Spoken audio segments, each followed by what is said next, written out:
आज का हमारा पहला प्रश्न है, लैब ए और लैब बी दो कंप्यूटर कक्ष है। यदि लैब ए से 10 विद्यार्थी लैब बी में भेजे जाते हैं तो दोनों कक्षाओं में विद्यार्थियों की संख्या समान हो जाती है। यदि लैब बी से 26 विद्यार्थी लैब ए में भेजे जाते हैं तो लैब ए में विद्यार्थियों की संख्या लैब बी में विद्यार्थियों की संख्या की 3 गुनी हो जाती है। तो लैब बी में विद्यार्थियों की संख्या क्या है, आपको यहाँ पर पूछ रहा है। अगर आपको इस प्रश्न का आंसर पता है तो आप मेरे कमेंट बॉक्स में कमेंट कीजिएगा।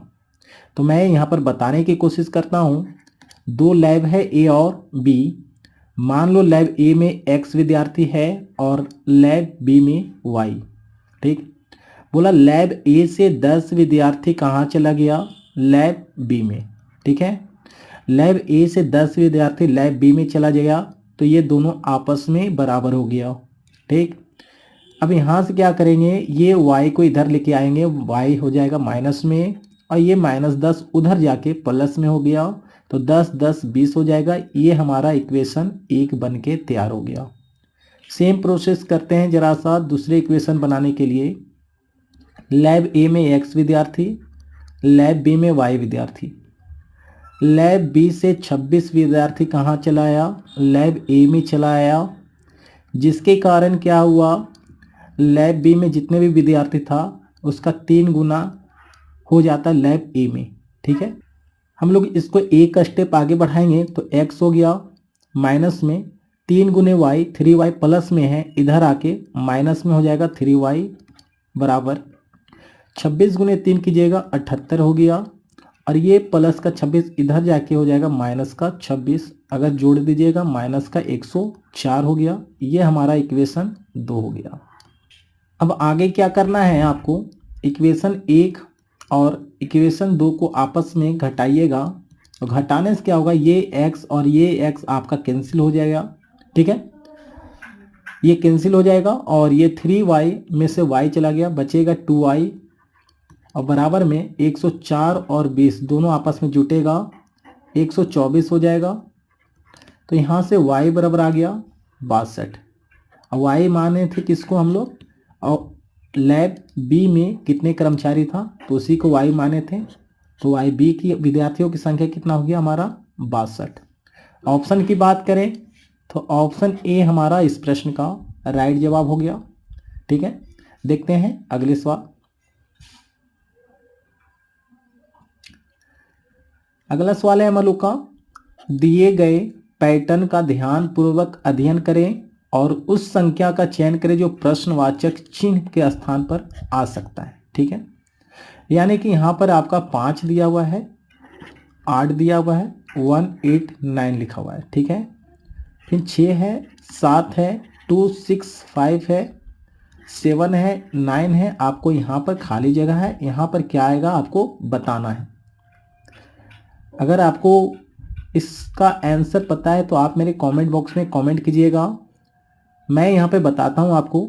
ये 5 है, ठीक है, तो 5 का क्यूब कीजिएगा तो 125 आ जाएगा और 8 का स्क्वायर कीजिएगा 64 आ जाएगा। ये दोनों का आपस में जोड़िएगा 189 हो जाएगा।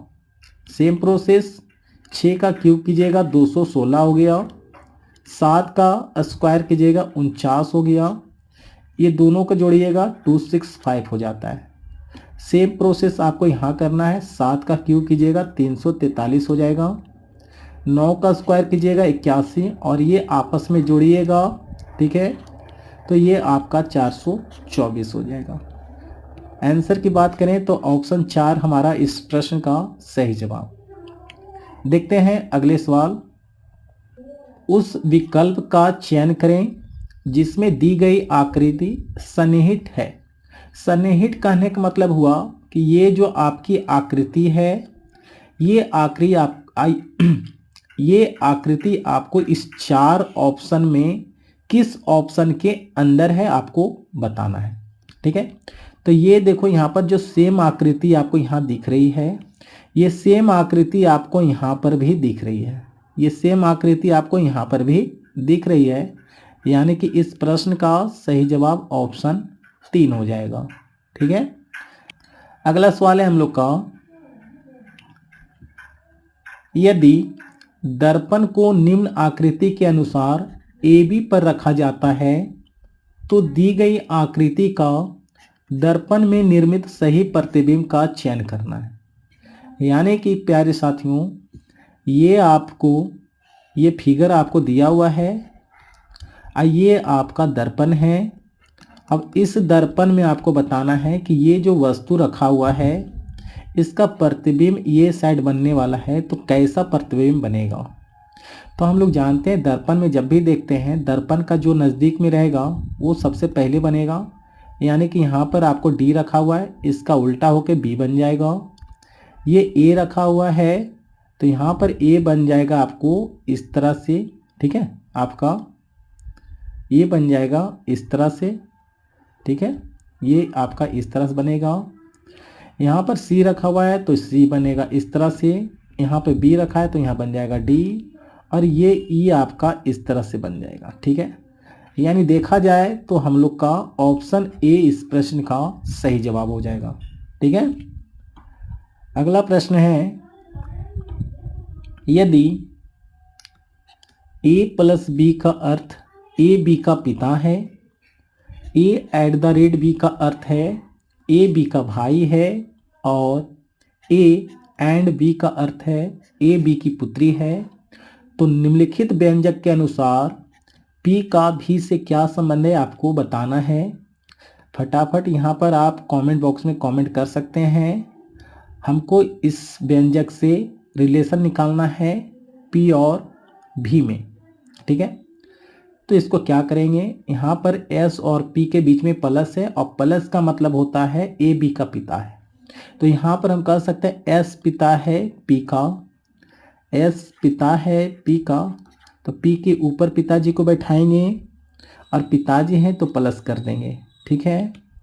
यहाँ पर भी प्लस हो गया, इसका मतलब R का पिता कौन है, P, तो P पिताजी है R का, तो P ऊपर होगा R नीचे हो जाएगा। @ आ गया, @ का मतलब है A B का भाई है, यानी Q और R के बीच में देखा जाए तो R Q का भाई हो गया।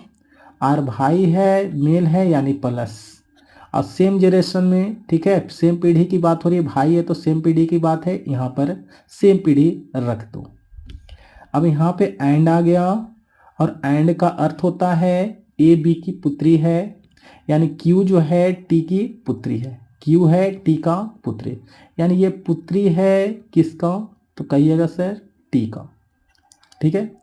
अब ये दोनों आपस में भाई बहन था, और ये इसका पिताजी और ये इसकी पुत्री है, तो जरूर ये आपस में पति पत्नी होगा, ठीक है। ये आपस में क्या होगा, पति पत्नी हो जाएगा, तभी तो ये आपस में नीचे दोनों भाई बहन हो गया।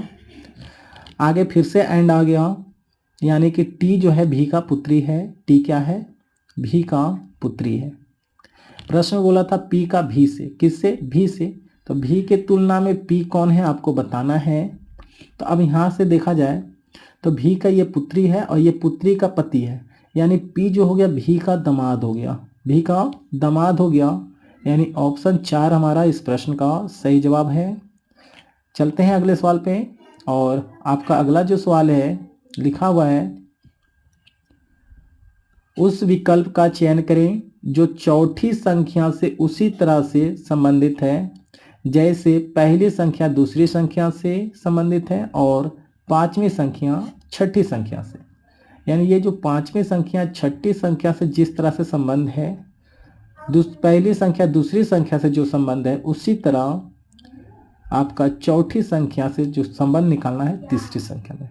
अब क्या लॉजिक लग रहा है आपको बताना है कि 15 को 195 कैसे लिख दिया है, 21 को 273 किस प्रकार लिखा है, क्या लॉजिक लगाया है आपको बताना है। तो प्यारे साथियों देख लो, डायरेक्ट 15 गुने 13 कीजिएगा 195 आ गया, 21 गुने 13 कीजिएगा 273 आ गया, उसी प्रकार 19 गुने 13 कीजिएगा, ठीक है, तो आ जाएगा आपको 247, आपका 247 आ जाएगा, ऑप्शन ए। क्लियर है। अगला सवाल है हम लोग का, स्वेटर का जो संबंध ऊन से है, सिक्के का वही संबंध किससे होगा आपको बताना है। ठीक है प्यारे साथियों, अगर आपको इसका जवाब पता है आप मेरे कमेंट बॉक्स में कमेंट करके बताइए। देखो स्वेटर जो है किससे बनता है, ऊन से। स्वेटर किससे बनता है, ऊन से बनता है। तो सिक्का किससे बनेगा, तो ऑप्शन की बात किया जाए तो कहिएगा धातु से। सिक्का किससे बनेगा, धातु से बनेगा। ठीक है, हम लोग का नेक्स्ट सवाल है, लिखा हुआ है प्रश्न में, एक कागज को विशेष तरीका से मोड़ा जाता है और उसमें कई सारे छेद बनाए जाते हैं। सब कागज को खोला जाता है तो वह प्रश्न आकृति की तरह दिखता है। दिए गए विकल्प में से उस आकृति का चयन करें जो यह दर्शाती है कि कागज को किस तरह मोड़ा गया था और उसमें छेद बनाए गए थे। यानी कहने का मतलब है कागज को मोड़ के छेदा करने के बाद जब खोला गया तो ये बन के तैयार हो गया। ठीक है, ये बन के आपका तैयार हो गया। तो बोला किस तरह से मोड़ के काटा गया, तो देखो ये 4 भाग में फोल्ड किया है, तो मान के चलते हैं कि ये पार्ट होगा, इस तरह से फोल्ड करके कट किया होगा। तो इसको जब खोला गया तो इस तरह से बन गया। तो ये आपकी आकृति जिस ऑप्शन में होगा, ठीक है, ये आकृति आपका जिस ऑप्शन में होगा, देखो किस ऑप्शन में है। जो देखने से हमको लग रहा है कि ये आकृति ऑप्शन 4 में है, तो ये मेरा आंसर हो जाएगा यहाँ पर ऑप्शन 4। अगला प्रश्न हम लोग का है, अक्षरों के उस संयोजन का चयन करें जिसे दी गई श्रृंखला में रिक्त स्थानों पर क्रमिक रूप से रखने पर श्रृंखला पूरी हो जाएगी। ठीक है, यानी कि ये आपका एक श्रृंखला दिया हुआ है, ये श्रृंखला दिया हुआ, यहाँ पर ये सब खाली जगह है। ठीक है, ये खाली जगह सबका है। तो ये खाली जगह पर आपका इस 4 ऑप्शन में से क्या होगा कि मेरा जो इक्वेशन है आपको फुलफिल हो जाएगा। ठीक है, तो ऐसे प्रश्न को बनाना है तो सबसे पहले ध्यान देना कि गिनो कितने वर्ड हैं। 1 2 3 4 5 6 7 8 9 10 11 12 13 14 15। तो यहाँ पर जब 15 आ गया तो इसको तोड़ सकते हैं 3-3 के ग्रुप में या फिर 5-5 के ग्रुप में। ठीक है, 3-3 का ग्रुप में तोड़ दो। ठीक है, देखते हैं मेरा जो तोड़ रहे मेरा क्या सही होगा या गलत। 3-3 का ग्रुप में तोड़ दिया। अब यहाँ से बैठाओ, ये आपका यहाँ से ले लो ऑप्शन 2 RST। ठीक, फिर देखो यहाँ पर STU, ये दोनों काम हो गया। फिर आ गया T यहाँ पर होगा, T के बाद क्या है U हो गया, TUR। फिर देखो URS और RST, क्या मेरा ये लॉजिक बैठ रहा है, हमको चेक करना है। यहाँ लिखा हुआ RST, फिर यहाँ पर S से स्टार्ट हो गया STU, फिर बीच वाला सा स्टार्ट हो गया TUR, फिर यहाँ पर बीच वाला U से स्टार्ट हुआ URS, आपका R से स्टार्ट हुआ RST। यानी हम कह सकते हैं ये मेरा लॉजिक लग रहा है, यानी ऑप्शन 2 यहाँ पर सही जवाब हो गया इस प्रश्न का। क्लियर है, देखते हैं अगले सवाल हम लोग। तो प्यारे साथियों अगला सवाल है, एक विशिष्ट कूट भाषा में इतना को इतना लिखा गया है, तो इस भाषा में इतना को क्या लिखा जाएगा। ठीक है, इसका जवाब आपको पता है या फिर आप बना रहे हैं तो आप मेरे कमेंट बॉक्स में कमेंट कीजिए, तब तक मैं यहाँ पर बताता हूँ आपको क्या है। DEACTIVATION, इसको क्या लिख दिया है CAEDAVITNOIT।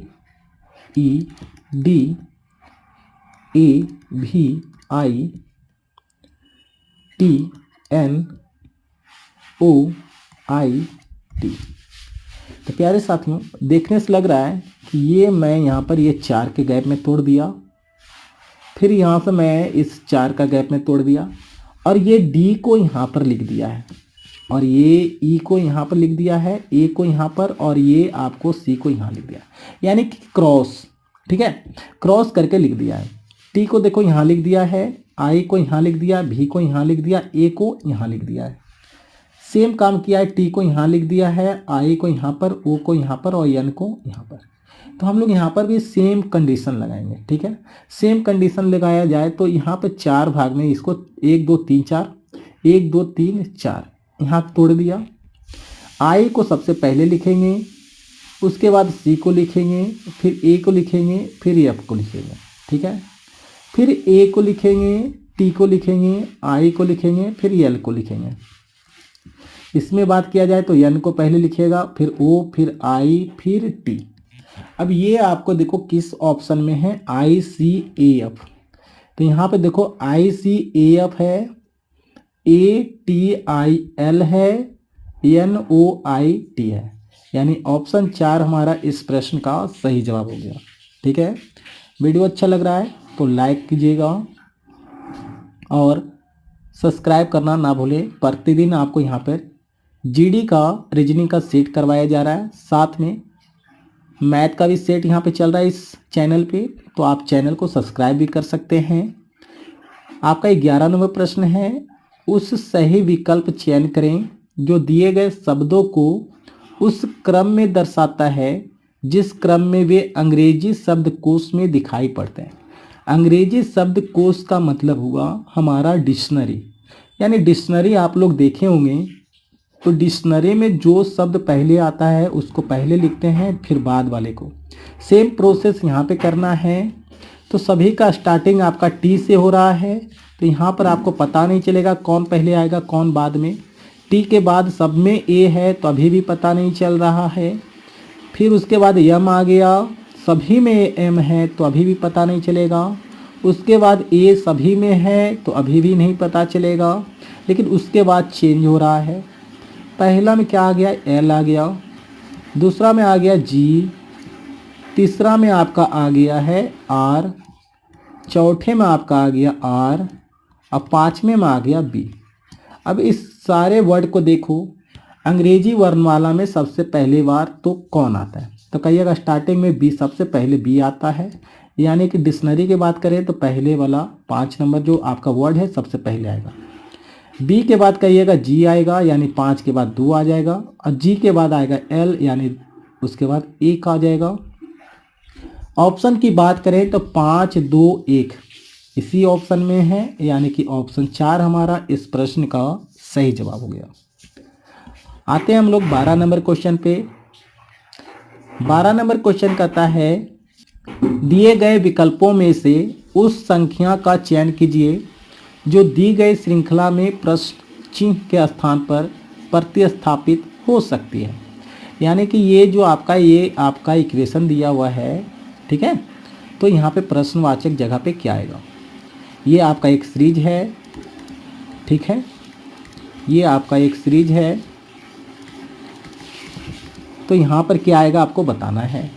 तो यहाँ से हम देख रहे हैं कि 7 गुने 1 किया तो 7 आ गया, और 7 गुने 1.5 करेंगे तो 10.5 आ गया।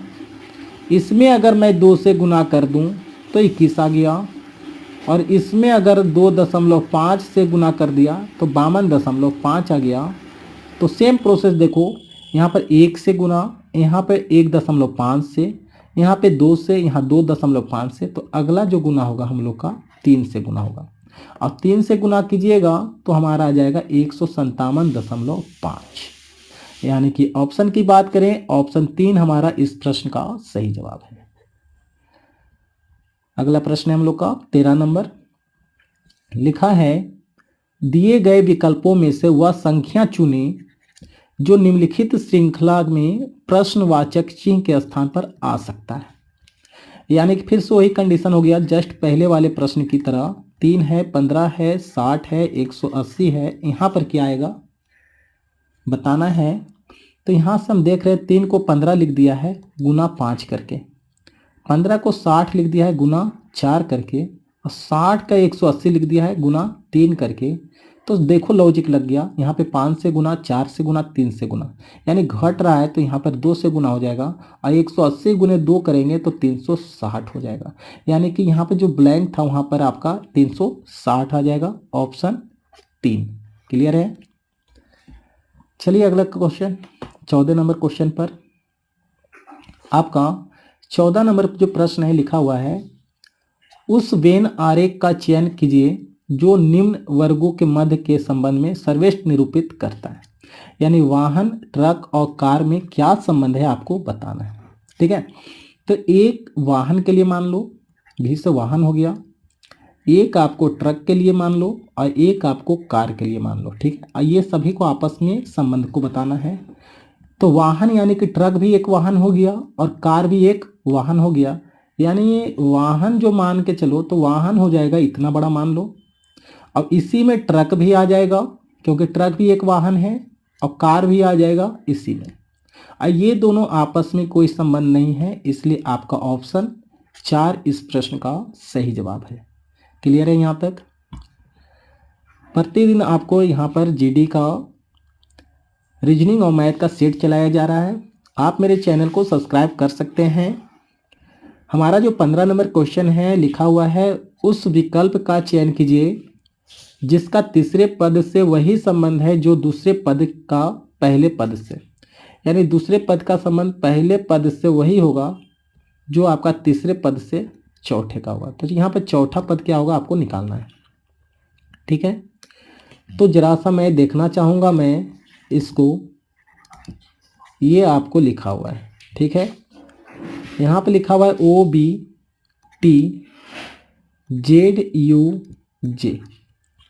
अब यहाँ पर देखा जाए तो मैं इसको इस 2 भाग में बांट दूँ। S को लिख दिया यहाँ पर T 1 बढ़ा के, A को लिख दिया B 1 बढ़ाकर, N को लिख दिया O 1 बढ़ाकर, I को लिख दिया J 1 बढ़ाकर, T को लिख दिया U 1 बढ़ाकर, Y को लिख दिया Z 1 बढ़ाकर। कब? क्रॉस करके। तो सेम प्रोसेस मैं यहाँ पर कर सकता हूँ। ये आपका लिखा हुआ है, 2 भाग में बांट दिया। S को लिखूंगा मैं T 1 बढ़ाकर, O को लिखूंगा P 1 बढ़ाकर, F को क्या लिखूंगा G 1 बढ़ाकर, और R को लिखूंगा S 1 बढ़ाकर, E को F लिख दूंगा और T को U लिख दूंगा। यानी ये आपका जिस ऑप्शन में होगा वो हमारा आंसर होगा TPGSFU, यानी कि ऑप्शन बी, ऑप्शन 2 हमारा इस प्रश्न का सही जवाब हो गया। प्यारे साथियों, अगर आपको पता होगा तो आप मेरे कमेंट बॉक्स में भी कमेंट कीजिएगा। इस वाले प्रश्न में लिखा हुआ है 4 अक्षर समूह में दिए गए हैं जिनमें से 3 किसी प्रकार से समान है और उनसे भिन्न है। एक उनसे भिन्न है यानी कि अलग है, उस भिन्न अक्षर समूह का चयन करना है।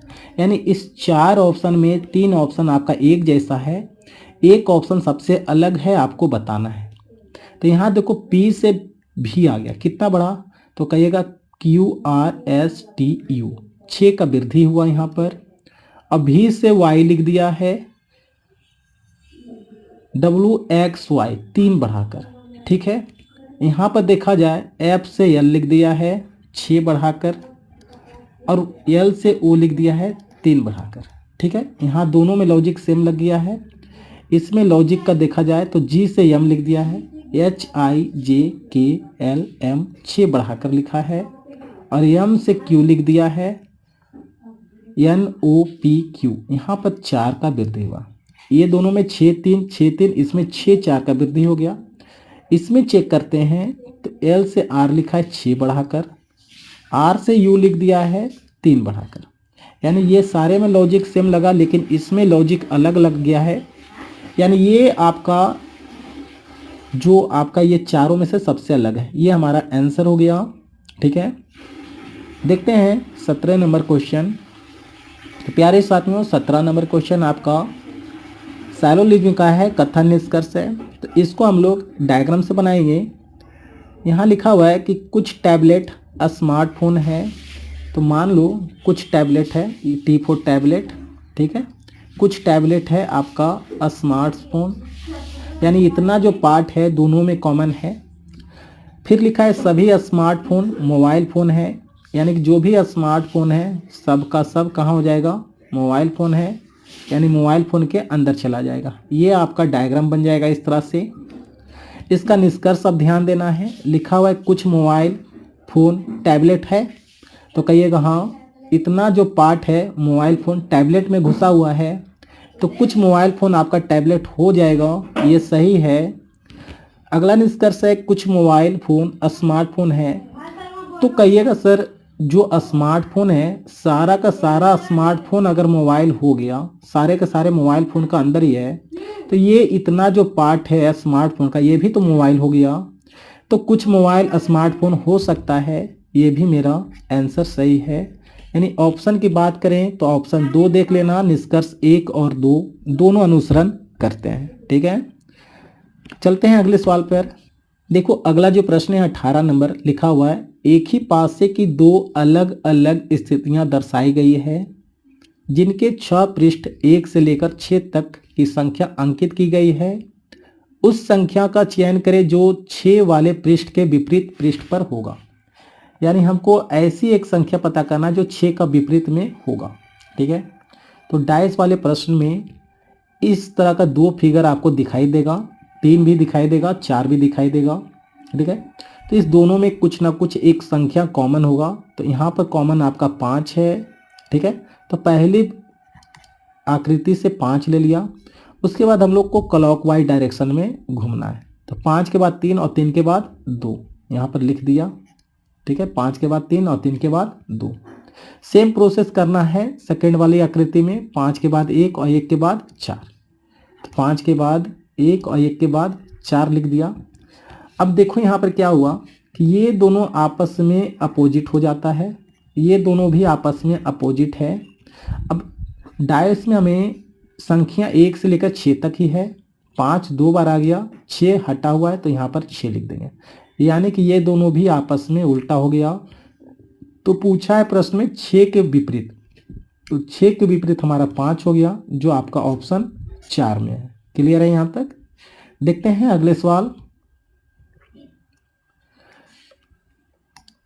देखो 19वां प्रश्न कहता है कि 6 कवि है A B C D E और एफ एक घेरे में एक दूसरे के सामने केंद्र की ओर मुंह करके बैठे हैं।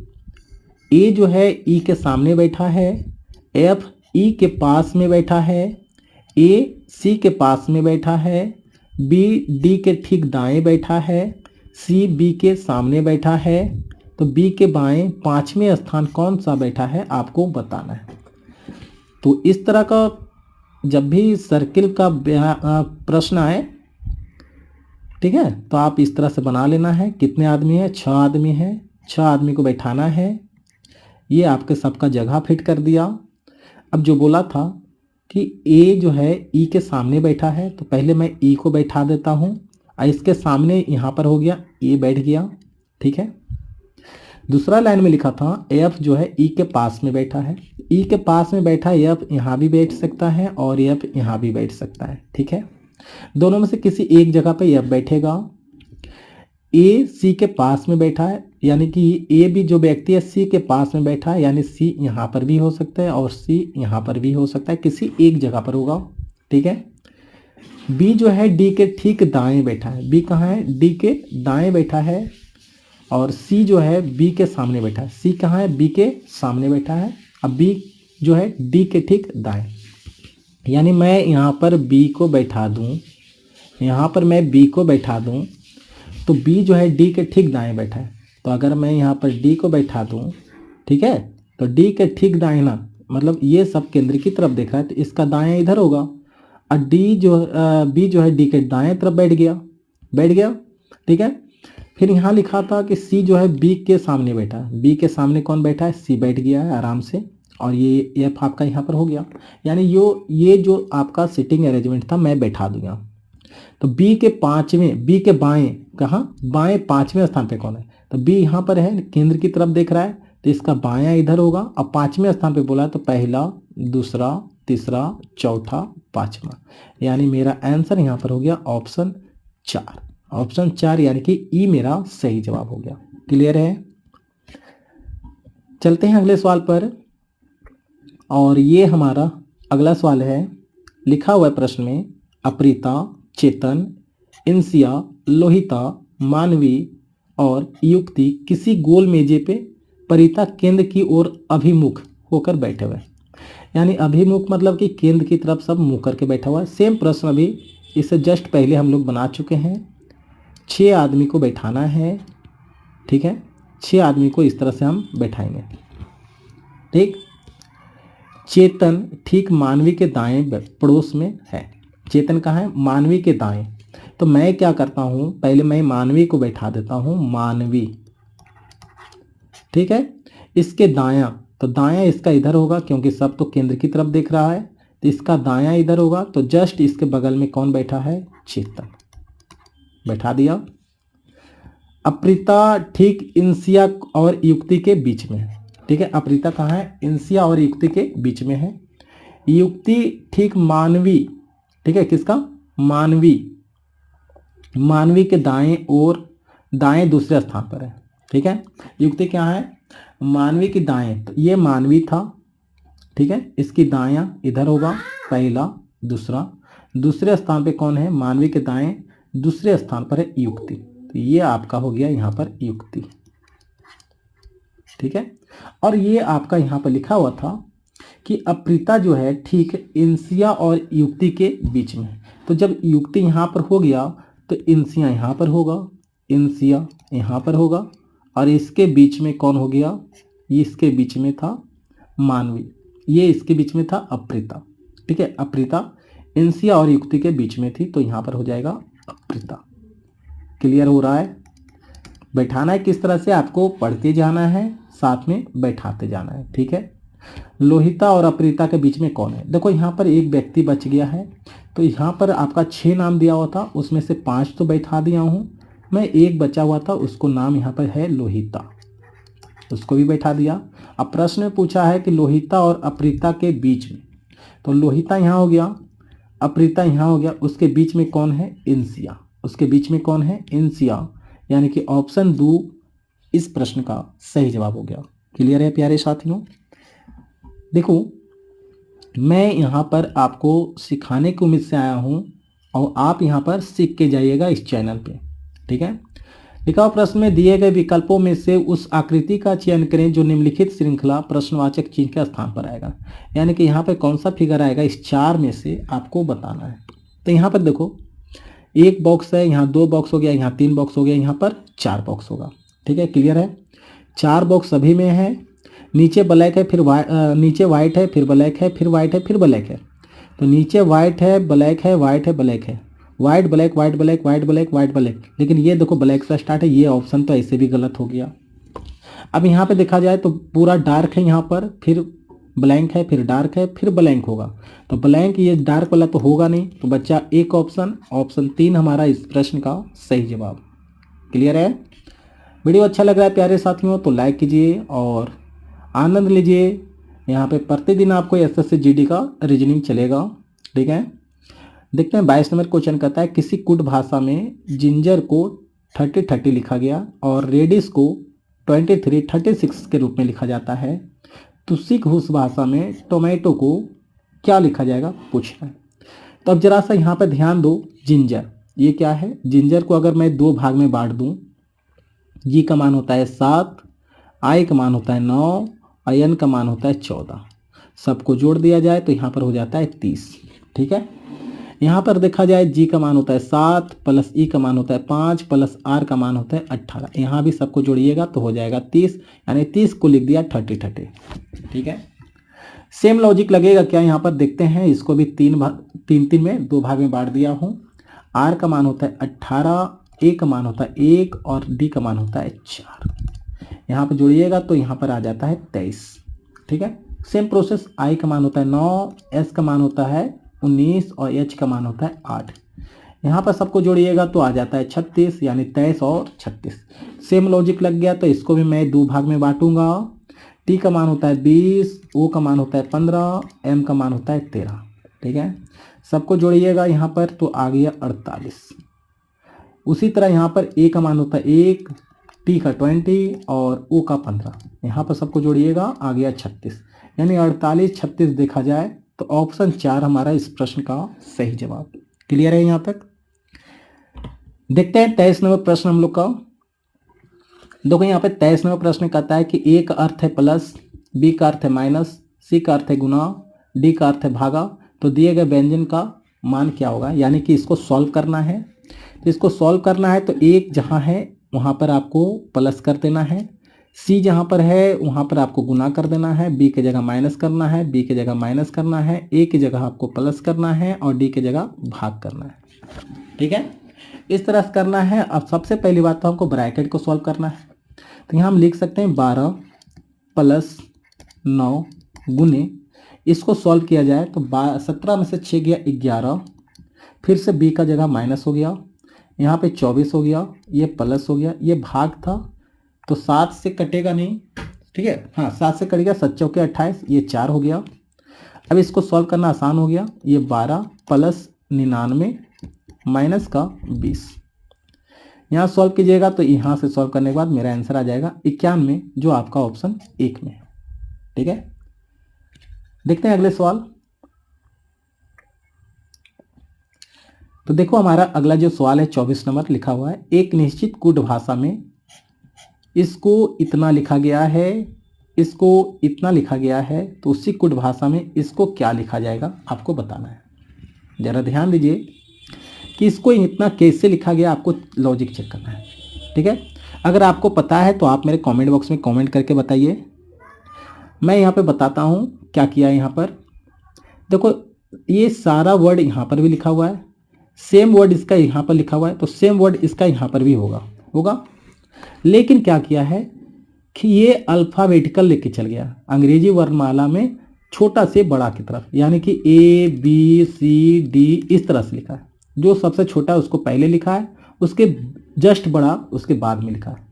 यानी पूरा में देखा जाए तो B सबसे छोटा था, शुरुआत लिखा, B के बाद E होता है तो E लिख दिया, E के बाद I होता है I लिख दिया, I के बाद M होता है M लिखा, M के बाद O होता है O लिख दिया, O के बाद Z है तो Z लिख दिया। सेम प्रोसेस इसमें क्या है, इस 4 वर्ड में सबसे छोटा वाला को पहले, उससे जस्ट बाद वाला को बाद में, उससे जस्ट वाले बाद को बाद में लिखा, फिर उसके जस्ट वाले बाद को बाद में।